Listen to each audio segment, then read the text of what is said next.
Hola, muchos me han preguntado si el neurofeedback funciona para problemas de memoria o pacientes con Alzheimer. El año pasado traté a un paciente de 80 años diagnosticado con Alzheimer. Los resultados fueron excelentes. Hubo mejora en casi todas las áreas cerebrales, en especial en la corteza visual. Después de 20 sesiones de entrenamiento, el paciente me ha dicho muy seriamente: doctora, esto sí funciona. Hoy tuve que firmar un papel en el banco y tenía ya tanto miedo porque he olvidado firmar. Hoy firmé como firmaba hace 6 años. Le mostré los resultados a mi colega el doctor Yuri Zambrano y decidimos hacer un reportaje especial para mostrarles cómo funciona el cerebro en la vejez y en trastornos neurodegenerativos.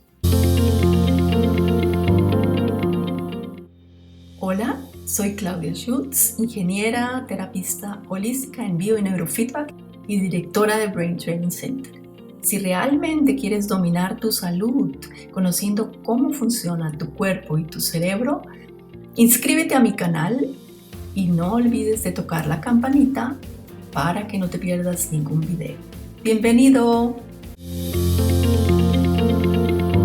Hoy tenemos invitado al doctor Yuri Zambrano, especialista en neurociencias cognitivas, con más de 20 libros publicados en temas de redes neuronales. Su libro, Neuroepistemología, es una referencia mundial en los temas del estudio de la conciencia y las nuevas teorías de funcionamiento neuronal. Buenos días, doctor Zambrano. Muchísimas gracias por esta entrevista. Doctor Zambrano, cuéntenos cómo funciona el cerebro. Bueno, para términos de neurofeedback, que es lo que nos interesa, vamos a dividir en 6 áreas el cerebro.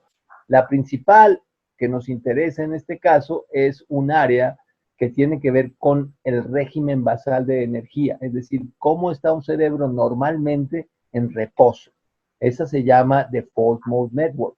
Luego vienen otras como la parte de la atención, que es la segunda, que es una parte muy importante del cerebro de los animales superiores. La tercera tiene que ver con nuestros movimientos y lo que sentimos, que se llama sensorio-motora, porque sentimos y nos movemos. La cuarta tiene que ver con nuestra regulación emocional, es decir, las respuestas a los estímulos externos. La quinta tiene que ver específicamente con la memoria y la sexta, que está en la parte de atrás del cerebro, es el occipital. Ahí se hace la parte visual del cerebro y nuestros registros de lo que vemos.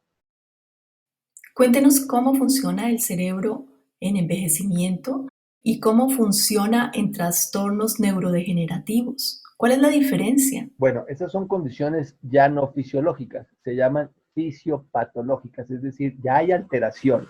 Durante el envejecimiento cerebral, los neurotransmisores terminan de producir grandes cosas y entonces aparecen lesiones un poco pequeñas, como por ejemplo en condiciones ya neurodegenerativas, como pueden ser el Parkinson o Alzheimer.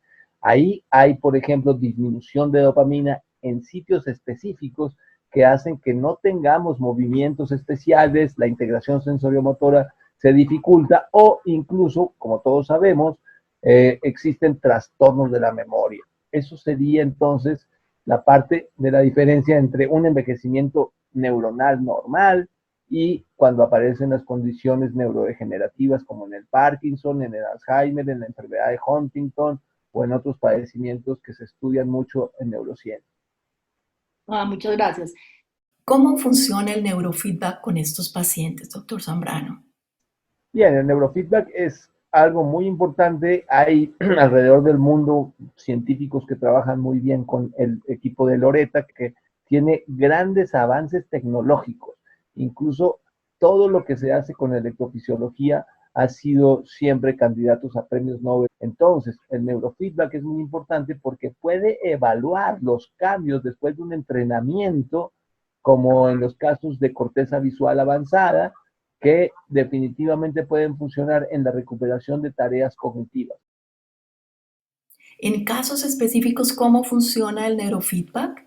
hay casos alrededor del mundo importantes. La gente sigue trabajando mucho con enfermedades por arriba de los 80 años en octogenarios y nonagenarios. Por ejemplo, hay casos de 82 años que tienen trastornos en los cuales no puede firmar, no puede ver la hoja, no respeta los espacios de lo que se llama la campimetría por confrontación. Entonces, el ojo parece no recibir la imagen que viene a toda velocidad desde la entrada de los fotones en la retina hasta que llega a la parte de atrás en el procesamiento de la vía visual. ¿Qué es lo que pasa? Hay una reestructuración de las vías sinápticas, un fortalecimiento sináptico que se ve por el neurofeedback. Eso quiere decir que si estimulamos de alguna manera la relación que hay entre la memoria visual y la memoria que está en el lóbulo temporal medio, es decir, donde está el hipocampo, seguramente podríamos tener mucha mejoría en la parte de la memoria emocional, que es una de las áreas que vimos en neurofeedback, como también en la parte de la atención. La atención está bien conservada en estos pacientes. Entonces, mientras que tengamos atención, muy probablemente el neurofeedback puede dar excelentes resultados en área visual, como se puede documentar en algunos casos específicos de neurofeedback, con la doctora Claudia Schutz, que trabaja en Suiza y trabaja también en países de Sudamérica. Muchísimas gracias, doctor Zambrano. Espero tenerlo próximamente en nuestro canal.